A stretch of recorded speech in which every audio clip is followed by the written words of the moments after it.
కాబట్టి ఈ సమయంలో దేవుని యొక్క వాక్యాన్ని మనము కొన్ని నిమిషాలు ధ్యానించుకుందాం. ఆహ్, యాకోబు పత్రిక ఇదో యాకోబు పత్రిక 1వ అధ్యాయం 16వ వచనము. ఒక్కసారి చదువుతారా? నా ప్రియ ప్రియ సహోదరులారా చదవండి. నా ప్రియ సహోదరులారా నా ప్రియ సహోదరులారా మోసపోకుడి. చాలండి. ఇక్కడ ఒకటే ఒక వచనం. అదేంటండి? 16వ వచనము. ఏమనుంది? మరొక్కసారి. ప్రియ సహోదరులారా నా ప్రియ సహోదరులారా మోసపోకుడి. చిన్న ప్రార్థన చేసుకుందాం. పరిశుద్ధుడా, ప్రేమగల ప్రియ పరలోక తండ్రి, జీవం గల దేవా, నీ ఘనమైన నామాన్ని బట్టి వందనాలు. ఇదిగోనైనా ఈ సమయంలో నీ యొక్క విలువైన వాక్కుల కొరకునైనా మేము ఎదురు చూస్తుండగానైనా నీ వాక్యం ద్వారా మా హృదయాలను నింపండి. ఎందుకనైనా నీ వాక్యం మమ్మల్ని బ్రతికించేది, బాధల్లో మాకు నిమ్మని కలిగించేది. నీ వాక్యం మా జీవితం యొక్క ప్రయాణానికి నైనా త్రోవకు వెలుగై ఉన్నది నైనా. అలాంటి వాక్యం నైనా మేము వింటుండగానైనా కేవలం వినవరం కాకుండానైనా మా మనసులో పదిలపరుచుకొని ఇదిగో అనుదినము ఇదిగోనైనా మేము నీ వాక్యాన్ని నెమరు వేసుకోవచ్చు. ఈ లోకంలో నైనా వాక్యానుసారంగా బ్రతికే కృపను గ్రహించమని ఇదిగోనైనా నీ వాక్యాన్ని విత్తనైనగా నా నోట మీ మాట ఉంచి మీరే పలికించుకొని మీ యొక్క పరిశుద్ధాత్మ సన్నిధిని, సావాసాన్ని, నీ యొక్క ఆత్మ బలాన్ని మా అందరికీ నాకును దయచేయమని యేసు క్రీస్తు నామములో ప్రార్థించి వేడుకొంచున్నాం తండ్రి. ఆమేన్. ప్రియమైన దేవుని వాళ్ళరా, ఇక్కడ చదవబడిన వాక్య భాగాన్ని చూడగలిగితే యాకోబు గారు సంఘానికి ఒక మాట తెలియజేస్తున్నాడు. ఏంటి ఈ మాట అంటే, నా ప్రియ సహోదరులారా మోసపోకుడి.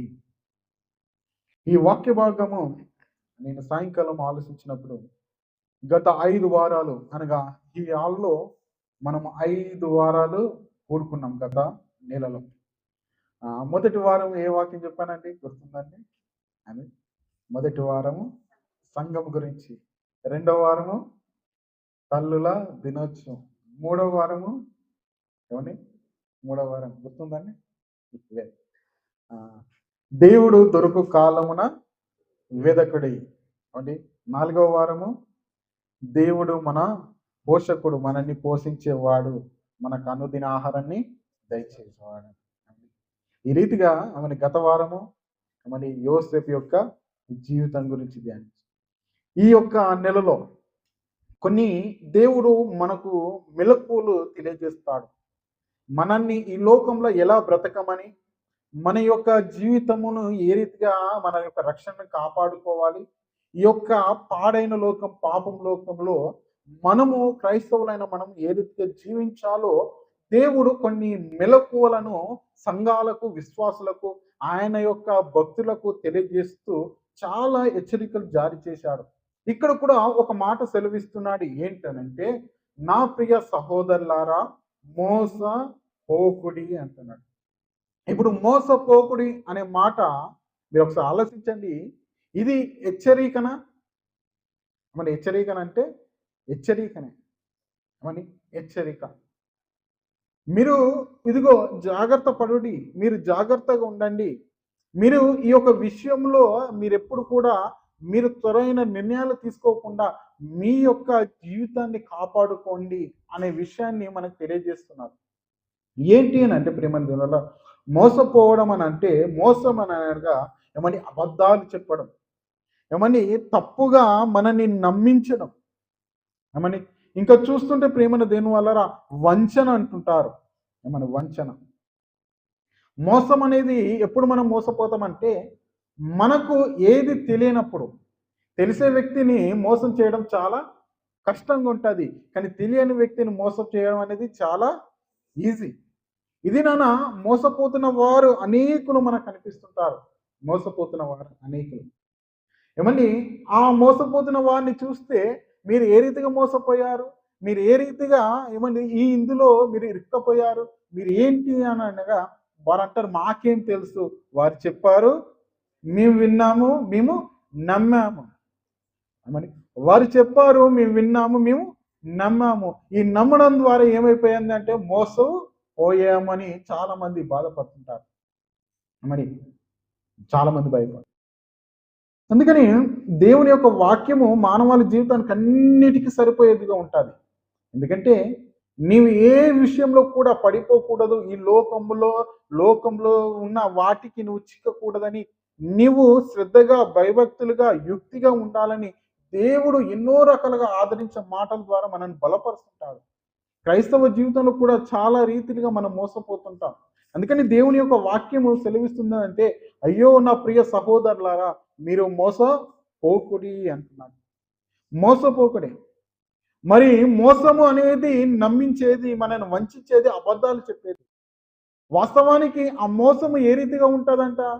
ఆ మోసము ఏ రీతిగా చేస్తారు? మోసపరిచేవారు ఏ రీతిగా మనల్ని మోసపరుస్తారు చూడగలిగితే, కొలసీలకు రాసిన పత్రిక 2వ అధ్యాయము 4వ వచనం ఒకసారి చూడండి. కొలసీలకు రాసిన పత్రిక 2వ అధ్యాయము 4వ వచనము.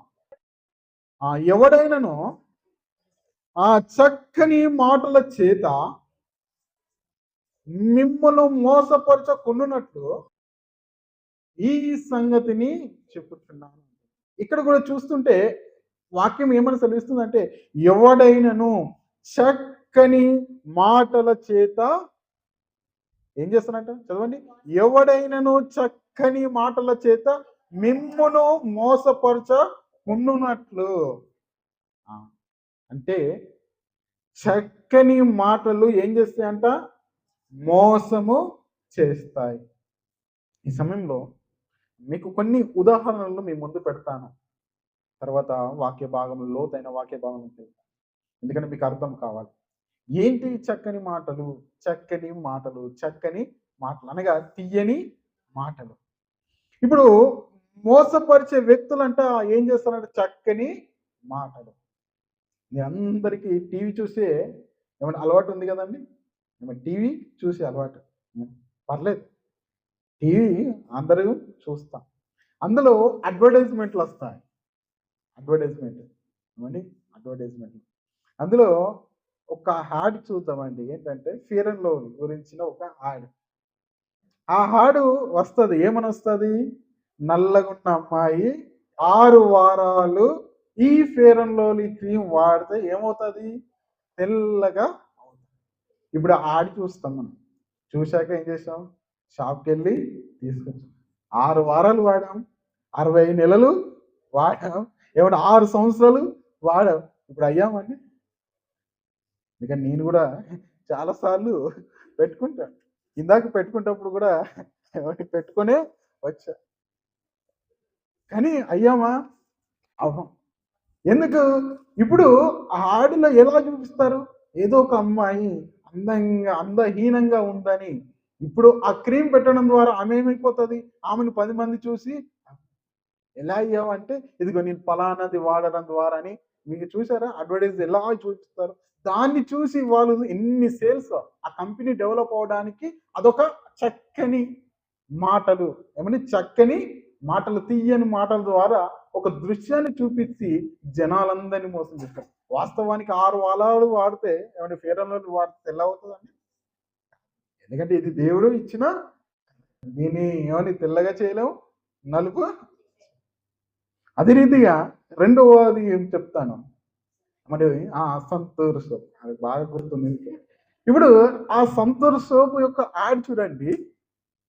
ఏమని ఒక ఆవిడ ఆమె ఏదో అందాల పోటీలో పాల్గొన్న తర్వాత అందరూ అనుకుంటారు ఈమెకు వివాహం కాలేదు, పెళ్లి కాలేదని. అప్పుడే వారి కూతురు ఏమని వస్తుంది? మమ్మీ, అయ్యో ఈవిడంటే ఇంత యవ్వనముగా ఉంది అని అంటే దానికి రహస్యం ఏంటి? సంతూర్ సోప్ అని. ఇప్పుడు మీరు చూడండి, ఆ సంతూర్ సోప్ కొనుక్కున్న వారందరూ కూడా ఇప్పటి వరకు ఎంతో మంది వాడుతున్నారు. యవ్వనం అనేది వస్తుందా? అది వాడుతూ వాడుతూ వాడుతూ వృద్ధులే అవుతున్నారు తప్ప యవ్వనం అనేది. ఇప్పుడు ఆ సోప్ వాడితే మనం ఏమైపోతాం? యవ్వనము వస్తాం. మనల్ని కూడా ఎవరు కూడా గుర్తుపట్టరేమో. మనం కూడా ఇలాగా మన యొక్క వృద్ధాప్య దశను కూడా యవ్వన దశను మార్చుకోవచ్చేమో అని అందులో ఉండిపోయి చాలా మంది కూడా ఏమవుతున్నారు? అది అదే రీతిగా మన ఇంకొకటి మీకు చెప్తాను. ఏంటంటే మరి సరుపు టైడ్ అనేది మరి మురికిగా ఉన్న బట్టలను ఏం చేస్తుంది? తెల్లగా చేస్తుందని. ఇప్పుడు దాన్ని కూడా మీరు ఎంతమంది వాడుతున్నా తెలియదు కానీ ఏమండి మురికి బట్టలు ఏమైనా తెల్లగా అవుతాయండి? ఎందుకు ఈ మాటలు అంటున్నా అంటే, ఆ యొక్క టీవీలో వచ్చే ఆ ఒక అడ్వర్టైజ్‌మెంట్ చూడండి. వాడు ఎంత చక్కగా దాన్ని అబద్ధాన్ని నిజముగా చూపిస్తాడో. ఒక అబద్ధాన్ని నిజముగా, నిజంగా. ఈ రీతిగా ఏమండి అది విషయం అనేది తెలియని వారు ఎంతోమంది ఇది వాడితే బాగవుతాం కావచ్చు, ఇది వాడితే బాగుపడతాం కావచ్చు. చాలా మంది దాని వెనకాల ఆ మోసపోయే దాంట్లో చాలా మంది పడిపోతున్నారు. అంటే చక్కని మాటలు ఏం చేస్తున్నాయి? మోసపరుస్తున్నాయి. ఏమండి ఇంకా చూస్తుంటే రియల్ ఎస్టేట్ వాళ్ళని మీరు చూస్తే అండి ఏమండి లేనిది ఉన్నట్టుగా వాడు చూపిస్తుంటాడు. వాడు ఒక ల్యాండ్ అమ్మేటప్పుడు మీరు ల్యాండ్ కొనాలనుకోండి ఏమండి వాడు ఏం చూపిస్తాడు? లేనిది ఉన్నట్టు చూపిస్తాడు. ఇదిగో ఇక్కడే రైల్వే స్టేషన్, ఇక్కడే ఎయిర్‌పోర్ట్, ఇక్కడే అన్నీ. ఇదిగో ఇక్కడే ఈ పక్కనే ఇలా అవుతది. మీకు ఇదిగో 1,00,000 పెట్టి మీరు ఈ ల్యాండ్ కొనండి. సంవత్సరం వరకు మీది ఏమైపోతది? అంటే ₹1,00,00,000 వరకు వస్తదని ఎన్నో ఆశలు చూపిస్తాడు. వాడి మాటలు ఎలా ఉంటాయంటే చాలా చక్కగా ఉంటాయి. ఆ చక్కని మాటలకి ఏం చేస్తుంటారు కొంతమంది పెట్టుబడి పెడతారు. ఏమండి ఒక సంవత్సర కాలానికి చూస్తే ఒక వర్షం పడితే చాలు. ఆ ఉన్న ల్యాండ్ ఏమైపోతాయి నీళ్ళతో నిండిపోయి చెరువులయిపోతుంటాయి. ఈ దినాన హైదరాబాద్‌లో హైడ్రా అని ఏమంటే చాలా ఇండ్లు ఏం చేస్తుంది? కూల్చివేస్తుంది. ఎందుకనంటే ఈ రియల్ ఎస్టేట్ వాళ్ళు చెరువులను కబ్జా చేసి ఏం చేశారంటే చాలా మందికి భూములను చక్కని మాటల చేత అమ్మారు. ఇండ్లు కట్టించి అమ్మేశారు. ఇప్పుడు వారొచ్చి కొనుక్కున్నారు. ఇప్పుడు ఏమైపోయారు? అయ్యో! మేము చెరువులో ఏమైపోయారంటే మోసపోయారు. మోసం. ఈ రీతిగా చూస్తుంటే ఏమండి ఈ దుబాయ్ ప్రాంతానికి, గల్ఫ్ ప్రాంతానికి చాలా మంది వస్తుంటారు. ఏజెంట్ చేతిలో మోసపోయామంటారు. అవునండి? ఏజెంట్ చేతిలో మోసం. ఏజెంట్ చేతిలో ఎలా మోసపోతానంటే ఇండియాలో ఉన్నప్పుడు ఏజెంట్ అంటారు, "మీరు దుబాయ్ ఎళ్ళిపోతే కోటీశ్వరులు. మీకు ఇలాంటి జాబు, మీ కింద ఒక అసిస్టెంట్, మీకు మంచి మేనేజర్ యొక్క సీటు, మీకు ఉండడానికి మంచి అపార్ట్‌మెంట్" ఇలా ఎన్నో చూపిస్తారు. పాపం తెలియని వాళ్ళు అనుకుంటారు దుబాయ్ అంటే ఇలానే. మీకో డ్రైవర్ ఇలా చెప్తారండి. మీరు నెలకి ఇంత సంపాదిస్తారు. 50,000, 60,000, 1,00,000, 2,00,000 మీకింత జీతం ఉంటది. మీకు ఇలాంటి పని ఉంటదని. చాలా చెప్తుంటారు. కానీ ఇక్కడికొచ్చాక ఏమండి లేబర్ క్యాంపులలో ఇడిచిపెట్టి క్లీనింగ్ వర్క్ మీద పెట్టాక వాళ్ళెంత బాధపడుతుంటారు. వారంటారు, "మేము మోసపోయామని." ఏ అంటే ఏజెంట్ చెప్పే మాటలు ఎంత తియ్యగుంటాయి, ఎంత చక్కగా ఉంటాయి. ఇంకోటి మీకు చెప్పి నేను ఇంకా వాక్య భాగంలోకెళ్తాను. ఏంటంటే ప్రియమైన దేవుని వల్లరా దినాన చాలా మంది కూడా యవనస్తులు యవనస్తులు బెట్టింగ్ యాప్ అనే దాంట్లో పడిపోయి చాలా మంది ఏమైపోతున్నారంటే ఆత్మహత్యలు ఈ దినాన ఇండియా ప్రాంతాలు చూస్తే బెట్టింగ్ యాప్ అనేది చాలా విజృంభిస్తుంది. చాలా మందిని ప్రాణాలను తీస్తుంది. ఎందుకు ఈ బెట్టింగ్ యాప్ వెనకాల ఇదిగో ప్రజలు పడిపోతున్నారు, యవనస్తులు పడిపోతున్నారంటే మరి ఒక్క నిమిషం ఒక్క ఆట ఆడితే చాలు. ₹1000 పెట్టి ఆట ఆడితే 1,00,000 వస్తుంది. దానికి ఎంతోమంది రిప్రజెంట్లు ఎంతోమంది ఆడనివ్వడం. వాస్తవానికి ఏమండి అనిల్ అంబానీ అయినప్పటికిని, బిల్ గేట్స్ అయినప్పటికిని, అమెరికా ప్రెసిడెంట్ అయినప్పటికిని ₹10 పెడితే ఎక్కడైనా మరి గంటలో 1,00,000 సంపాదిస్తారండి? రూపాయి పోగు చేసి వాళ్ళు కష్టపడితేనే డబ్బు అనేది ఎదుగుతది తప్ప, ఎక్కడ కూడా ఎవరు కూడా ఫ్రీగా డబ్బులు మీరు చూడండి చాలా సందర్భాల్లో వారి అత్యాశ ఆ అత్యాశ ఏం చేస్తుందంటే, ఈ బెట్టింగ్ యాప్ వాళ్ళు వాళ్ళ యొక్క వాటిని అడ్వాంటేజ్ తీసుకొని, ఇదిగో మీకు డబ్బులిస్తాం. డబ్బులిస్తాం. ఏమని మీరు ఇండియా ప్రాంతంలో చూడండి కొన్ని సార్లు తిరణాలంటారు, జాతరలు జరుగుతుంటాయి. అక్కడ రంగుల ఆటలాడుతుంటారు. నిజానికి ఆ ఆడే వ్యక్తి దగ్గర డబ్బులు ఎక్కువుండి పంచుతాడండి? పంచడు. మనం పెట్టిన డబ్బు మొదటగా మనకిస్తాడు. రెండోసారి పెడితే మనకిస్తాడు. మూడోసారి మనకేమైపోతది అత్యాస వస్తుంటది. మీతో ఉన్న డబ్బులన్నీ అక్కడే పెట్టేస్తాం. మూడోసారికి ఉన్నయన్నీ పోతుంది. మొదటిసారి ఇస్తాడు, రెండోసారి ఇస్తాడు, మూడోసారి ఏ వారి దగ్గర ఎక్కువై కాదు కదా! ఇవన్నీ మీరు ఆలోచించండి ఒక్కసారి. దేనిలో చూసినా మోసాలే కలుగుతాయి. ఆ మోసాలు కూడా ఏ రీతిగాననగా చక్కని మాటలు. ఇదేనా లోకమంతా కూడా అందమైన మోసంలో మునిగిపోయింది. ఎక్కడ చూసినా మోసం చేసేవారు. ఎక్కడ చూసినా మోసమే, మోసమే, మోసమే. ఎవరి మాటలో చూసినా మోసమే. ఎవరి క్రియలో చూసినా మోసమే. ఎక్కడ చూసినా మోసాలతోనే ఉండిపోతుంది. మోసాలతోనే ఉండిపోతుంది. ఇప్పుడు క్రైస్తవులైన వారికి దేవుడు సెలవిస్తున్న మాట ఏంటి అంటే, నా ప్రియ సహోదరులారా, మోస నిజమే ప్రియమైన దేవుడు. క్రైస్తవులైన మనము భక్తిలో నడవలసిన మనం కూడా ఏమైపోతున్నామంటే కొన్ని సందర్భాల్లో మోసపోతున్నాం. అనేక సందర్భంలో ఇదిగో లోకంలో ఉన్న వార్తలకు మనం విని మోసపోతున్నాం. అనేక సందర్భాల్లో మనల్ని మోసపరిచి వారి చేతులు మోసపోతున్నాం అనేక విషయాల్లో. ఇది ఏమైపోతుందంటే నీ భక్తిని దినదినము నిన్ను ఏమని దిగజారుస్తూ వస్తుంటారు. నీ యొక్క భక్తిలో నిన్ను ఎదగనింపేయకుండా చేస్తుంటారు. నీ యొక్క భక్తి జీవితాన్ని కూడా ఏం చేస్తుందంటే ప్రియమైన దేవుని వల్ల ఇదిగో నిన్ను పడదోయడానికి ఏమని ప్రయత్నిస్తుంటారు. ఇందులో ప్రథమంగా ఎవరు ఉంటారు అని అనగా, క్రైస్తవ జీవితాన్ని మోసం చేసేవారు ఎవరు?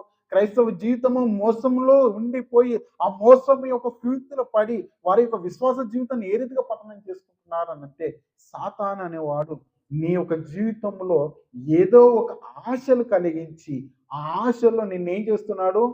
మోసాన్ని ఆశ చూపిస్తారు. ఈ మనము మోసపోతున్నామంటే మన తప్పు కాదు.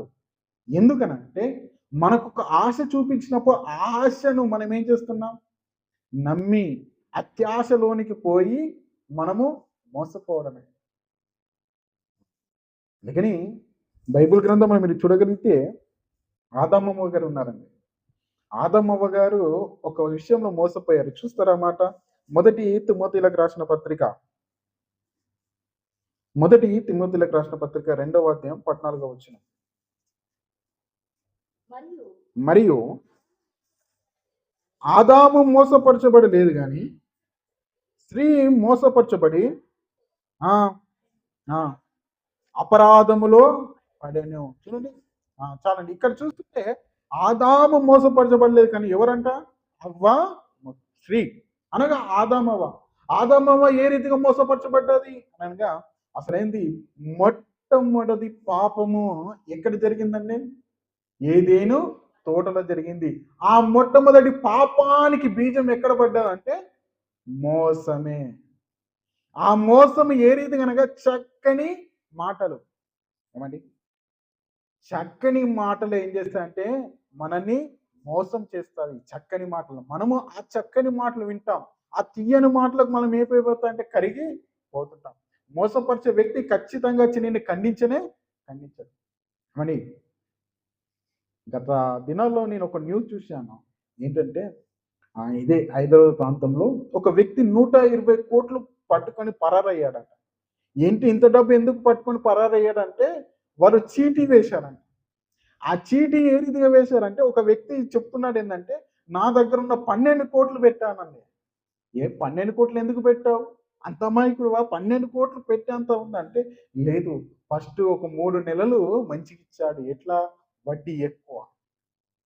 వడ్డీ ఎక్కువ. 12 కోట్లు పెడితే ఇదిగో 2 సంవత్సరాలకు మరలా 2 కోట్లు లేదా 12 కోట్లు ఇస్తానని ఏదో ఆశ చూపించాడంట. ఆశ 2 నెలలు ఇచ్చాడు. తర్వాత ఆ రీతిగా చూస్తుంటే ఆ ఇంటి దగ్గర అందరూ గుమిగూడితే న్యూస్ ఛానల్ వెళ్ళి ఒక్కొక్కరిని అడుగుతాను, మీరెందుకు మోసపోయారు? మాకు ఇంత ఇస్తాడన్నాను, మాకు అంత ఇస్తానన్నాను. మేము ఇంత పెట్టాం, మేము 10 లక్షలు పెట్టాం, మేము 50 లక్షలు పెట్టాం, మేము 2 కోట్లు పెట్టాం. నేను 12 కోట్లు పెట్టిన వ్యక్తి మాటలు విన్న తర్వాత నేను అనుకున్నాను, అరే ఎంత అమాయకుడిరా. ఇది నానా 1,00,000 సంపాదించడానికి నానా తంటలు పడుతున్న జనాలు ఉంటే నీవు 12 లక్షలు పెట్టుకొని ఇంకా 12 లక్షల గురించి అత్యాశలోనికి వెళ్ళావు. ఉన్న డబ్బులు కూడా అందులో నీకు తృప్తి లేదంటే లేదు. ఎందుకనంటే ఆశ, అత్యాశ. ఈ ఆశలోకి వెళ్ళడం వలన ఏమైపోతారంటే మోసంలోనికి వెళ్ళిపోయి ఉన్నదంతా కూడా పోగొట్టుకునే స్థితి. అందుకని ఇక్కడ కూడా ప్రారంభంలో ఈ ప్రపంచానికి ఇదిగో పాపం అనేది ప్రారంభం అవడానికి కూడా ఎరీతి అనగా చక్కని మాటల చేత అవ్వను మోసపరిచింది. ఎవరు మోసపరిచారు? చూడండి, ఆది కాండము 3వ అధ్యాయము.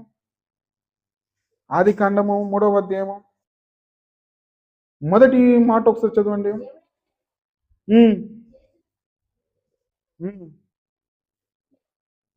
ఆ సర్పము యుక్తి గలదై ఉండెను. అది ఆ స్త్రీతో, ఇది నిజమా? ఈ తోట చెట్లలో దేని ఫలములైనా మీరు తినకూడదని దేవుడు చెప్పినా అని అడిగాను. అందుకు స్త్రీ, "ఉమ్, మీరు తినవచ్చును. అయితే తోట మధ్యలో ఉన్న చెట్టు ఫలముల గురించి దేవుడు మీరు చావకున్నట్టు వాటిని తినకూడదనియు వాటిని ముట్టకూడదని చెప్పినని సర్పంతో అనెను.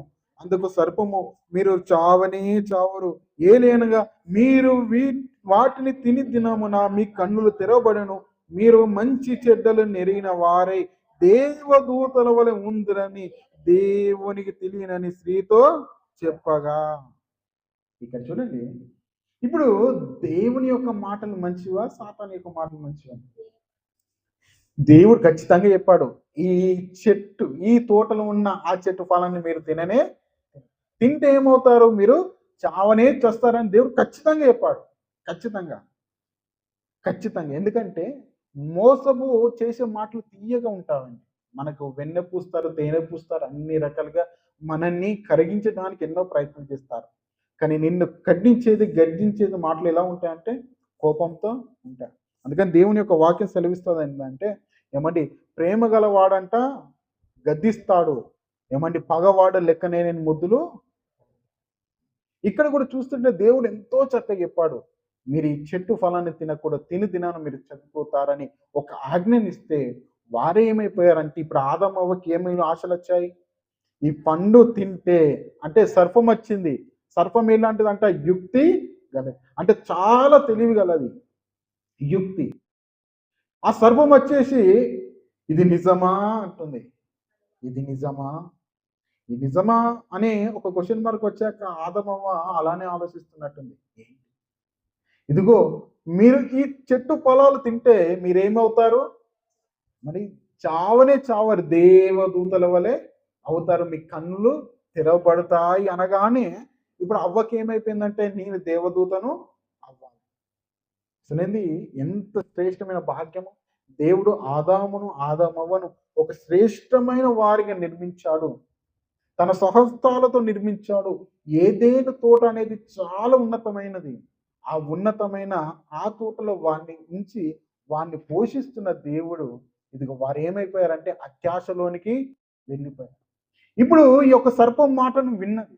ఈ సర్పం కూడా ఎంత చక్కగా చెప్తుందంటే, ఇది నిజమా, మీరు చావనే చావరు, మీరు దేవదూత వలె అవుతారని ఈ యొక్క మాటలు ఏమైపోయాయంటే ఆదాము వరకు ఆశలు తీసుకొచ్చాయి. అత్యాశ, దేవదూతను అవ్వాలనే ఒక ఆలోచన. ఇప్పుడు ఏం చేసింది, ఆ మాటల ద్వారా ఆ పండును తిన్నది. తిన్న తర్వాత సాతాను చెప్పినట్టు దేవదూత అయ్యింది.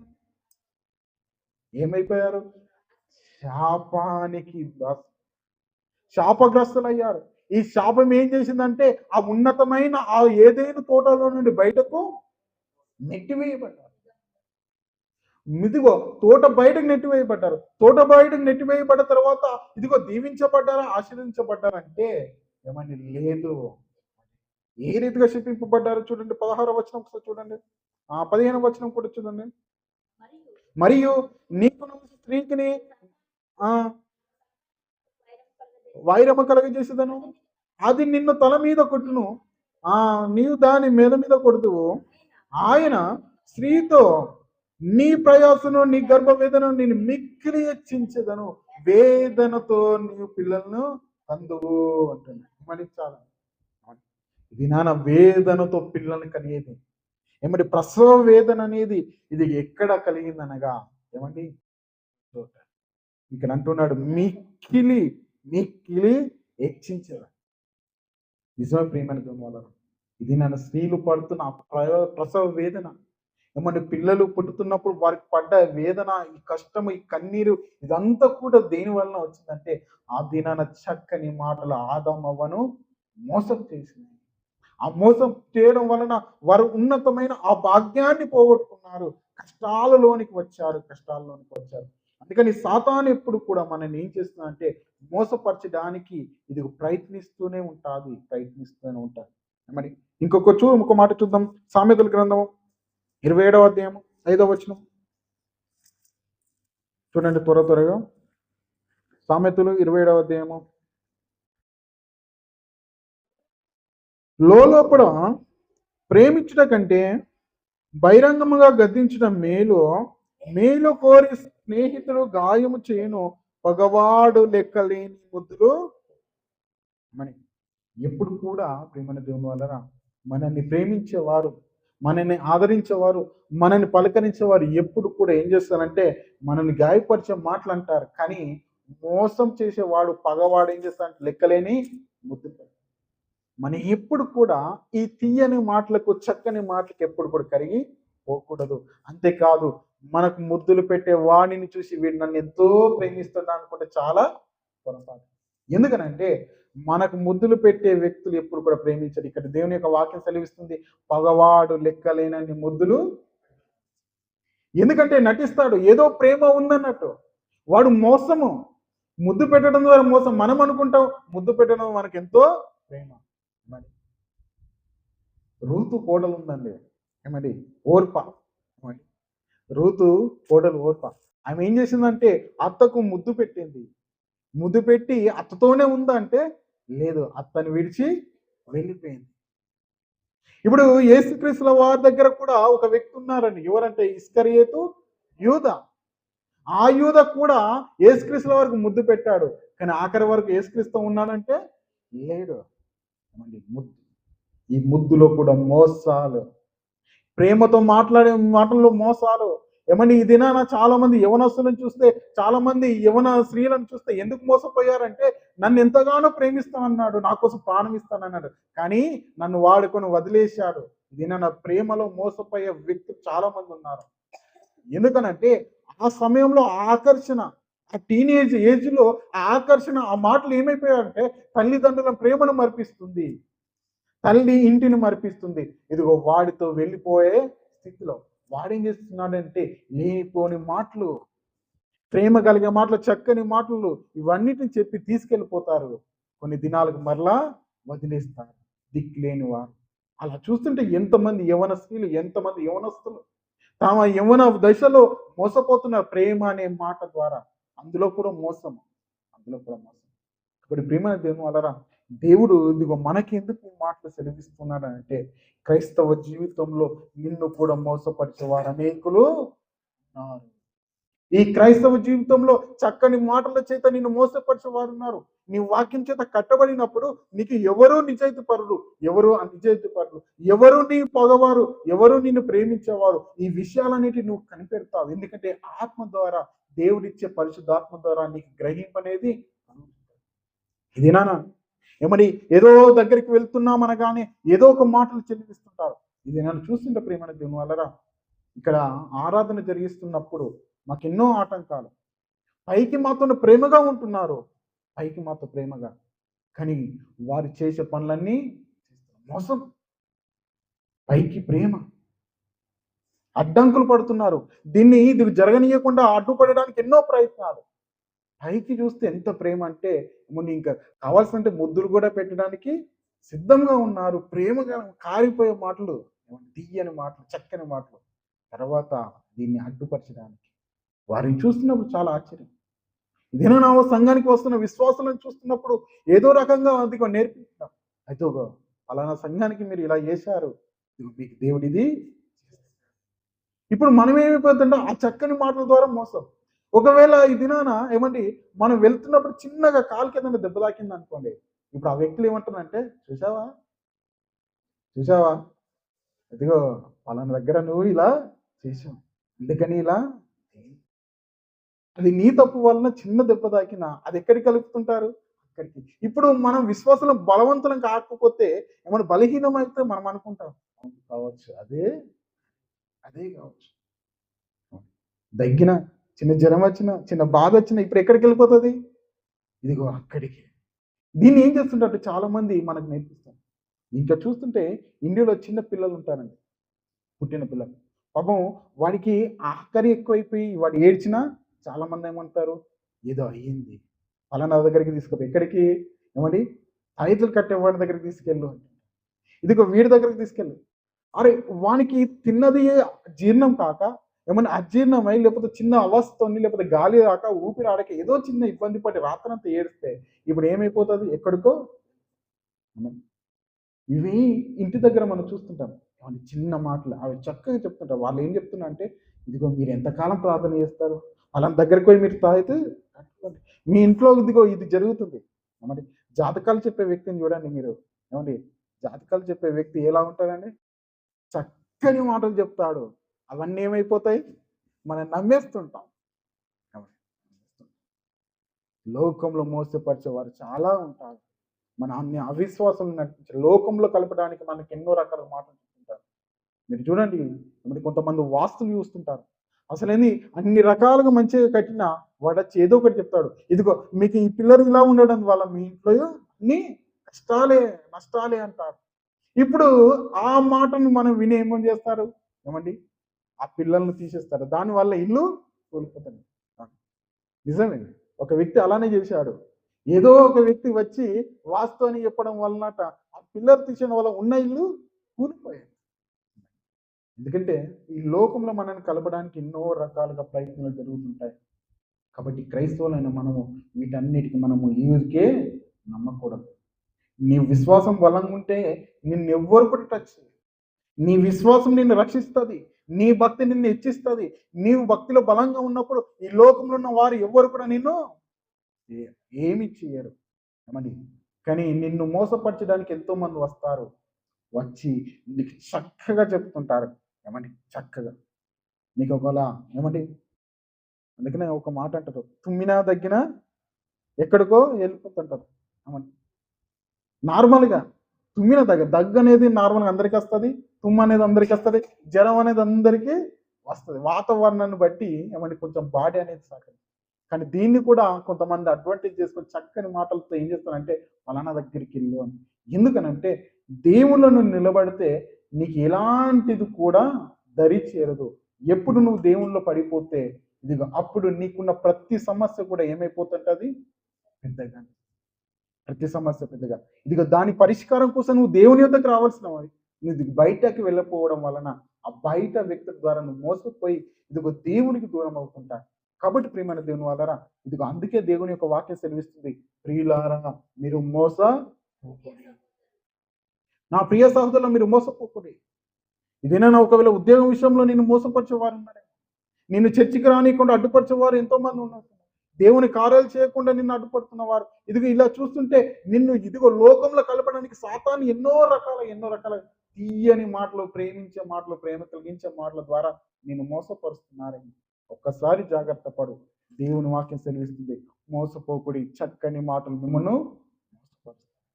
దీనిలో లోకంలో అనేక మంది కూడా ఎన్నో మాటల ద్వారా మోసపరుస్తున్నారు. క్రైస్తవులను మోసపరిచేవారు స్వస్థతలని ఇంకా చూస్తుంటే ఎన్నో రకాల కానుకలని ఇలా చూస్తుంటే ఎన్నో మీరు చూడండి. ఏమండి యూట్యూబ్లో ఎంతోమంది గొప్ప సేవకులు ఉంటారు. వారందరిలో కొంతమంది చూస్తుంటే చాలా రకాలుగా మనుషులను మోసపరుస్తుంటారు. అందరు కాదు, కొంతమంది. మరి వారందరినీ చూసినప్పుడు ఇదిగో ఇంతనా ఇలాంటి మోసాల కానీ క్రైస్తవులుగా మనం మోసపోకూడదు అని దేవుడు మనల్ని హెచ్చరిస్తున్నాడు. కాబట్టి ప్రియమైన దేవుని వలన ఇదిగో దేవుని యొక్క వాక్యం సెలవిస్తుంది, చక్కని మాటలు మోసపరుస్తుంటాయి. లోకపరంగా క్రైస్తవులుగా మన సంఘం పట్లైనా ఇదిగా ఎవరైనా మనల్ని మోసపరచాలనుకున్నప్పుడు మనము అలాంటి స్థితిలో ఉండకుండా దేవుని యొక్క వాక్యం బట్టి మనం బలవంతులం అవుతాం. ఎందుకంటే ఈ దినాన చాలా మంది ఇక దయ్యమ్మ కూడా ఇంతకుముందు సాక్ష్యం చెప్తుంది, నేను మోసపోయాను. చాలా మంది మొన్నటి దినాన పాస్టర్మ కూడా మోసపోయింది. 500 ఒక కన్సల్టెంట్స్ వాళ్ళు జాబ్ ఇస్తారని 500 తీసుకున్నారు. నేటి వరకు కూడా ఎందుకంటే ఈ చిన్న వాటిలో మనం మోసపోయి మనము భక్తి జీవితాన్ని పడగొట్టుకుంటాం. కానీ అలాంటి స్థితిలో ఉండకుండా దేవుల్లో మనం కనిపెడదాం. దేవుల్లో మనం నిరీక్షణ కలిగి ఉందాం. దేవుడు మన యొక్క జీవితంలో గొప్ప కార్యాలు చేస్తుంటారు. కాబట్టి దేవుడు యొక్క మాటలు మన ఇంటిలో దీవించును గాక.